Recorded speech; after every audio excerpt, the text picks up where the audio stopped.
The previous video was from the chapter The French Revolution from the history. So we have already completed the two chapters. One was the India size and location, another one was the physical feature of India. So as far we are doing the French Revolution, okay, it was in last video was an introductory video in which we discussed about the significance, a broad significance of this French Revolution. Okay, as you know, this French Revolution, why we are reading this chapter, the French Revolution. So it has an important place in the world history. The revolution, it has an important place in the world history, and it inspired the world. As you can see, the colonized country were inspired by this revolution, and they take a significant steps against the country who has colonized them. So here comes the French Revolution, and here you can see France, which is officially, it is known as the French Republic. Okay, so when we talk about France, it is officially known as French Republic, and which is located, when we talk about the location of the France, it is located in the northwestern part of Europe. Okay, it is located in the northwestern part of Europe, and you will see here comes a word revolution. Okay, so revolution word, it is a Latin word, okay, and which is related with the word that we call revolutio. Okay, it's when we talk about revolution, it's a Latin word, and you can see the words come from the Latin, and it is related to the word revolutio, which means a turn around.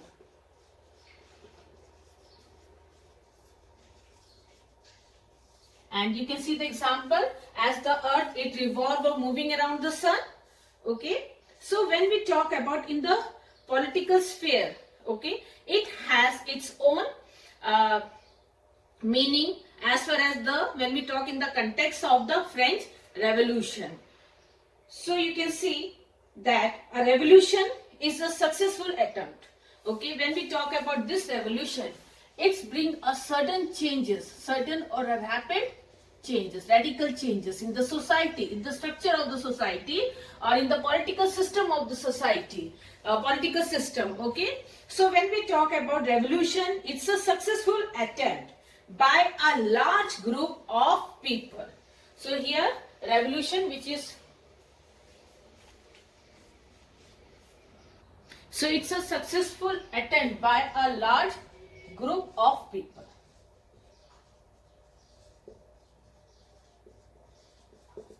And these large groups of people to change the political system, to bring changes, okay? Changes in the political system of the country. So when we talk about here the revolution term in the context of the French Revolution, you will see that the monarchy was changed, okay, and it was replaced by the constitution, or you can see, or by democratic republic.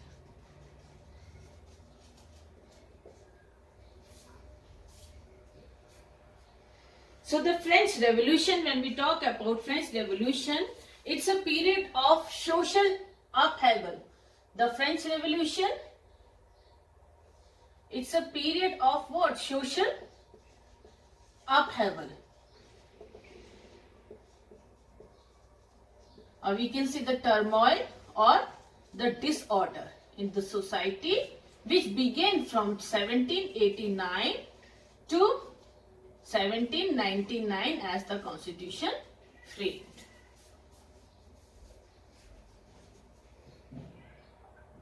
So students, we will start the chapter from a very important date, that is the 14th of July 1789.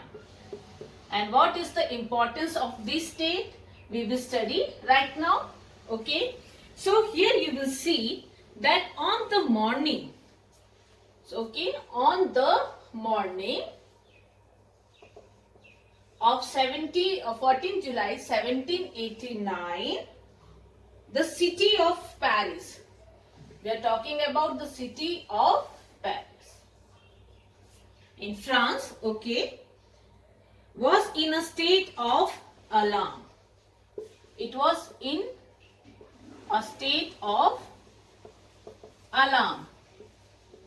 So what we call in the state of alarm? It means it was in the state of emergency.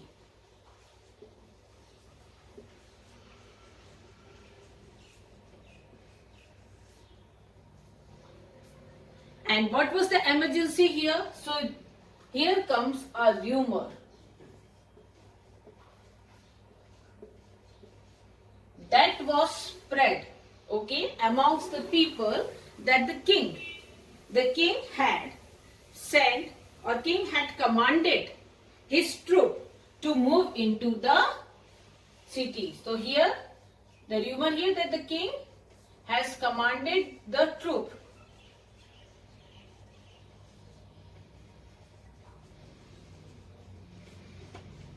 they had commanded the troop to move into the city, and rumors spread that this troop or this army or the king would order the army to open fire upon the citizens. So here the rumor was spread that king had ordered his troop or the army to open fire among the citizens.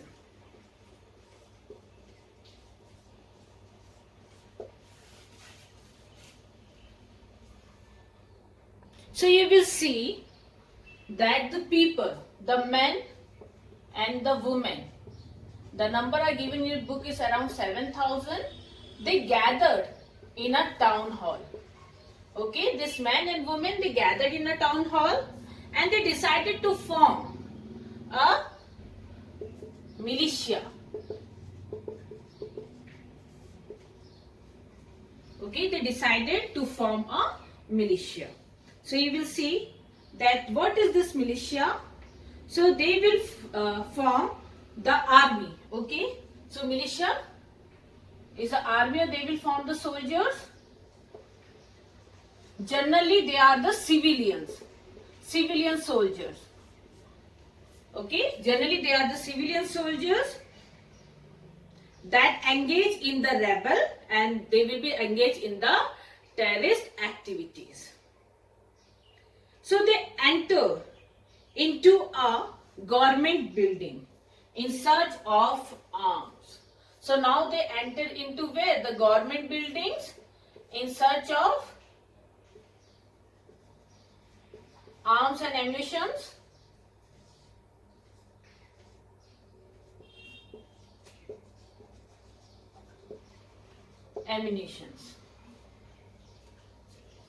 So you will see that finally a group of several hundred people, now they march towards, a group of several hundred people, they march toward east of the city, that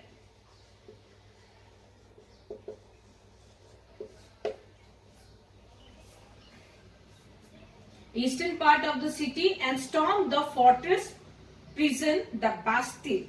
It means that the group of people, they entered or they marched toward the eastern part of the city where there was a Bastille. You can see a fort or a palace where they used to keep the prisoners. So what happened? Now they attacked to the Bastille. So here comes that they attacked to the Bastilles, which is a fort, and which is what? Where the prisoners were kept. So you will see here, in the hope to find the ammunition. So why this Bastille was attacked, and why the people, they hated this Bastille? So The Bastille, where the prisoner were kept, was the sign or the symbol of the despotic power of the king.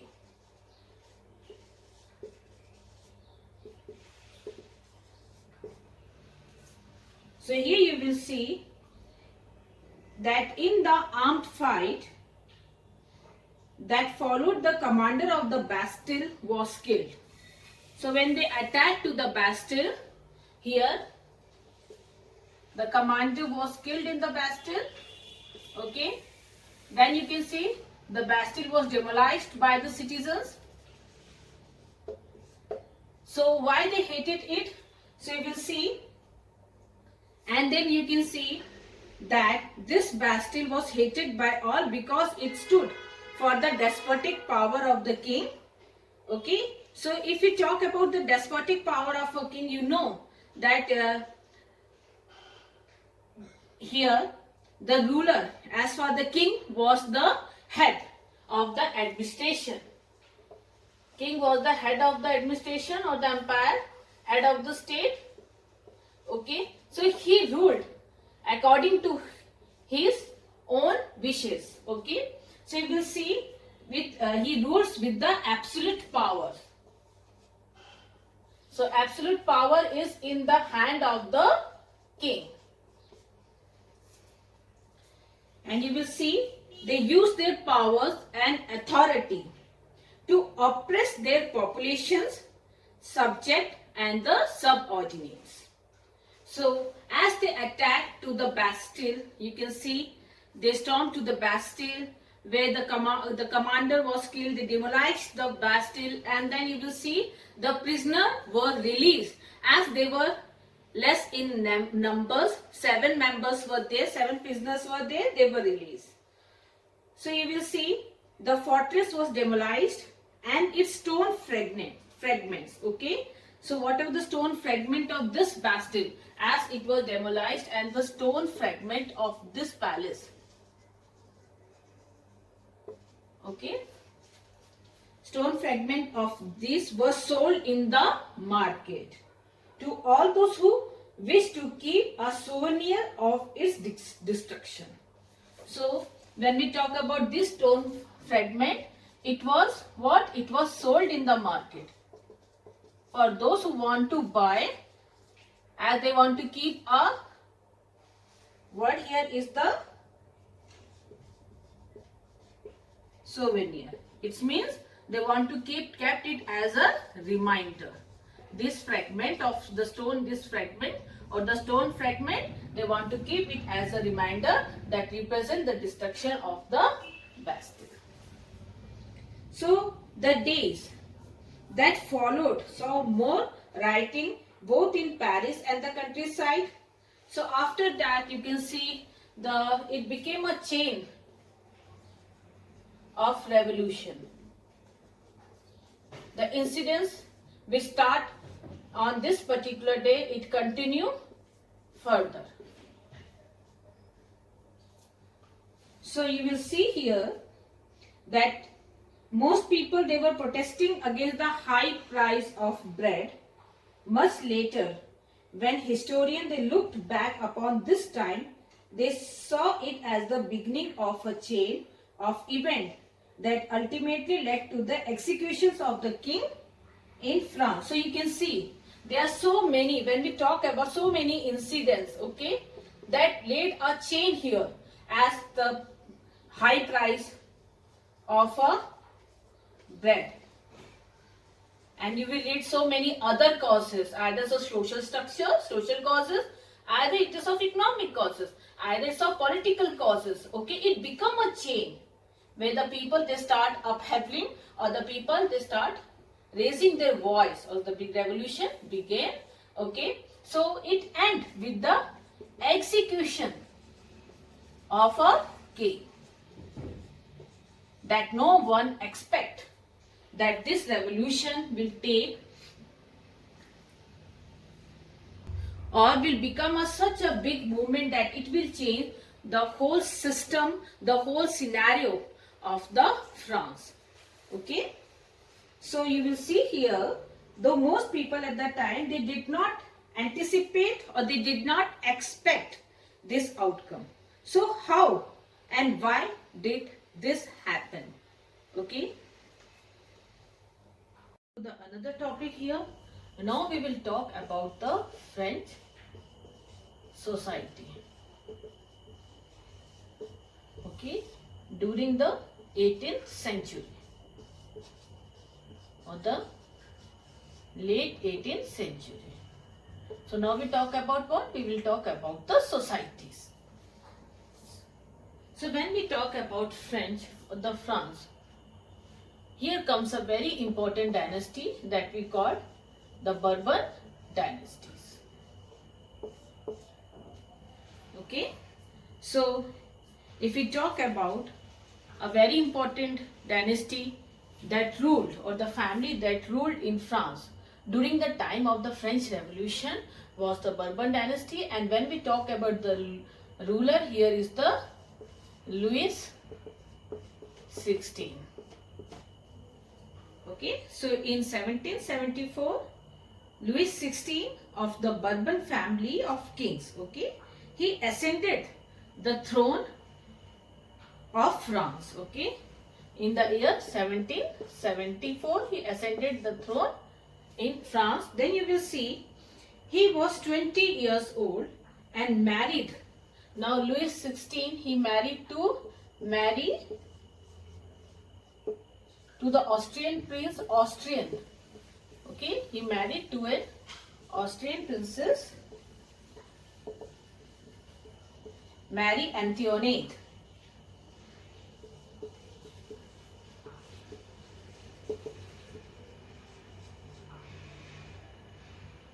So he married to Marie Antoinette, the Austrian princess.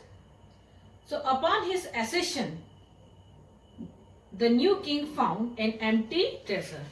So when he came into the throne, what did he find? He found the treasure was empty. So the treasure was what? It was empty. So you will see that what was the reason that this treasure was empty. So you will find that long year of war had drained the financial resource of France. So you can see 7 years of war. You can find here long years of war. It had drained the wealth of the France. Then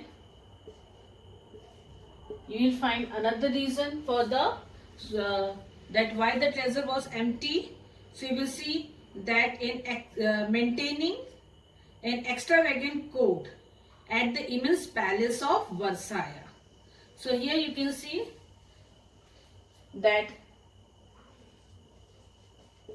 expense, or you can see cost of maintaining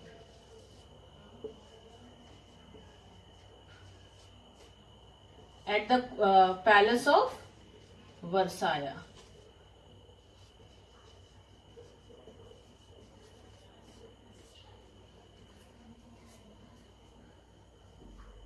The cost of the maintenance was high at the palace to maintain the palace of Versailles.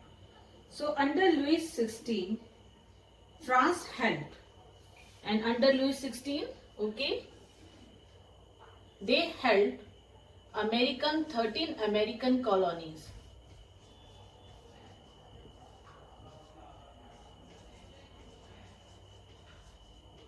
Okay, they had 13 Americans colony to gain their independence. Against whom? Against their common enemy of France and America, Britain. So they helped these American colonies to gain independence against Britain. Is this clear? So you will see the war added. So this war, it added more than $1 billion livres to a debt. So here, as the treasure was empty, and here you will find they come under the debt of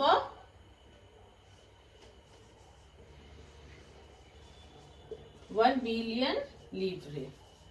Okay, so it's a what is a currency of France.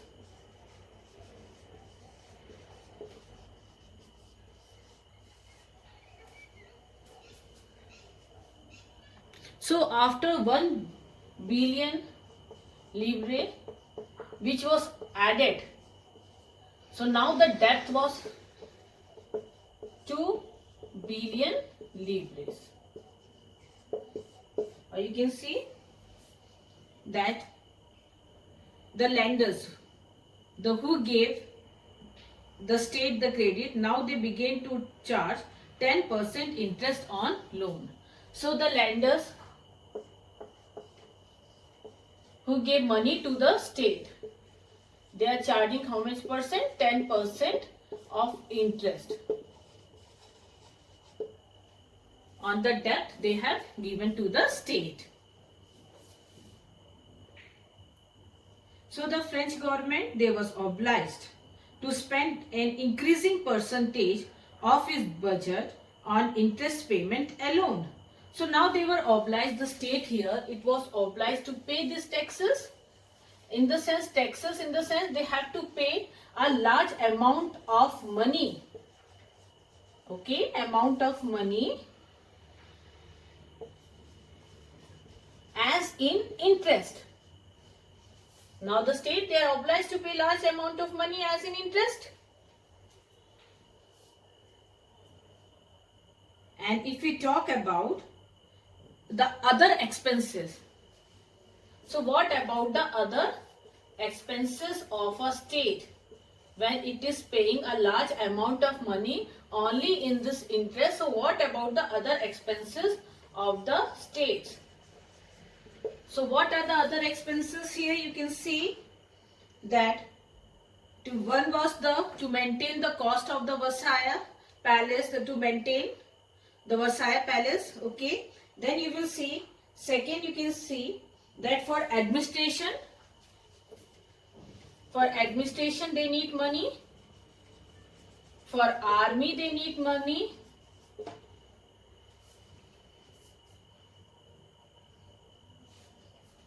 and other institutions,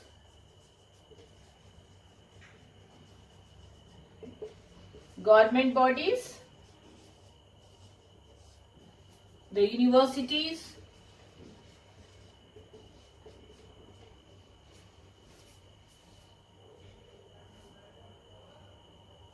so now this state needs money for the interest and as well as other expenses. So this can be acquired, or this can be get only when they will impose taxes on the citizens or to the subject. Then only they can earn money. So as the topic here is French society during the late 18th century. So how was the society? What was the structure of the society? So when we talk about the structure of the society, as you can see here,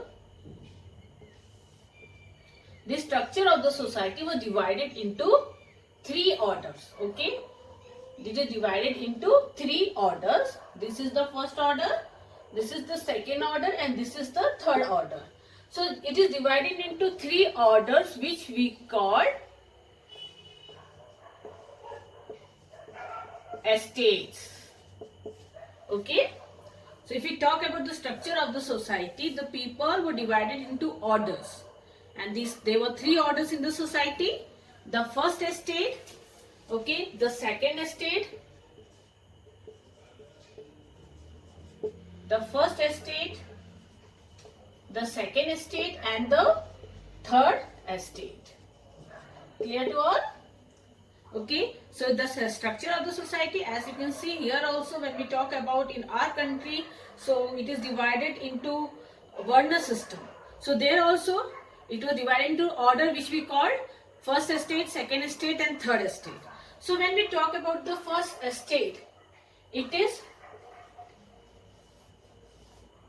the group of clergy, and when we talk about second estates are the nobles, and third estate are the common people.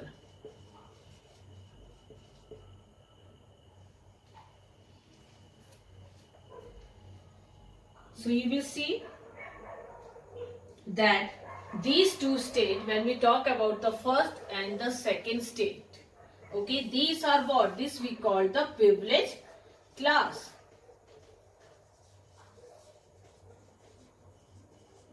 So privileged class, what is this privileged class? Okay, so here you will see, so these classes, they have given some advantages, okay, or the privileges by birth.